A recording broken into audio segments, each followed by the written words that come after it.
The return of Baal. Some have heard of the name Baal, while others just scroll past it in the Bible. The most famous Bible verse is that of the prophet Elijah and the prophets of Baal on 1 Kings chapter 18.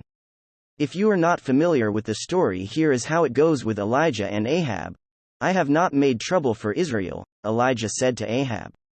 But you and your father's family have. You have abandoned the Lord's commands and have followed the Baals. Now summon the people from all over Israel to meet me on Mount Carmel.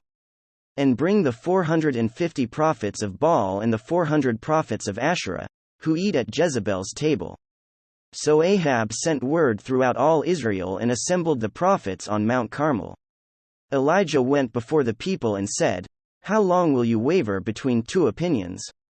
If the Lord is God, follow him, but if Baal is God, follow him." But the people said nothing.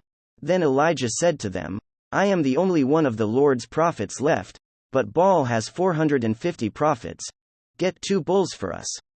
Let Baal's prophets choose one for themselves, and let them cut it into pieces and put it on the wood but not set fire to it. I will prepare the other bull and put it on the wood but not set fire to it. Then you call on the name of your God, and I will call on the name of the Lord. The God who answers by fire, he is God." Then all the people said, "What you say is good." Elijah said to the prophets of Baal, "Choose one of the bulls and prepare it first, since there are so many of you. Call on the name of your God, but do not light the fire." So they took the bull given to them and prepared it. Then they called on the name of Baal from morning till noon. "Baal, answer us," they shouted. But there was no response, no one answered. And they danced around the altar they had made. At noon Elijah began to taunt them. "Shout louder," he said. "Surely he is a god.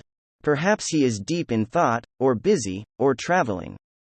Maybe he is sleeping and must be awakened." So they shouted louder and slashed themselves with swords and spears, as was their custom, until their blood flowed. Midday passed, and they continued their frantic prophesying until the time for the evening sacrifice.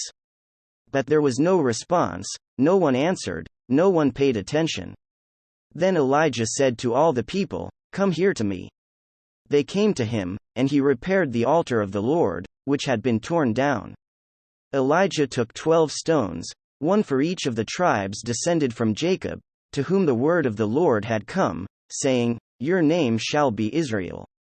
With the stones he built an altar in the name of the Lord, and he dug a trench around it large enough to hold 2 seahs of seed. He arranged the wood, cut the bull into pieces and laid it on the wood. Then he said to them, "Fill 4 large jars with water and pour it on the offering and on the wood until the water ran down around the altar and even filled the trench." At the time of sacrifice, the prophet Elijah stepped forward and prayed, "Lord, the God of Abraham, Isaac and Israel, let it be known today that you are God in Israel and that I am your servant and have done all these things at your command. Answer me, Lord, answer me, so these people will know that you, Lord, are God, and that you are turning their hearts back again." Then the fire of the Lord fell and burned up the sacrifice, the wood, the stones and the soil, and also licked up the water in the trench. When all the people saw this, they fell prostrate and cried, "The Lord, He is God. The Lord, He is God."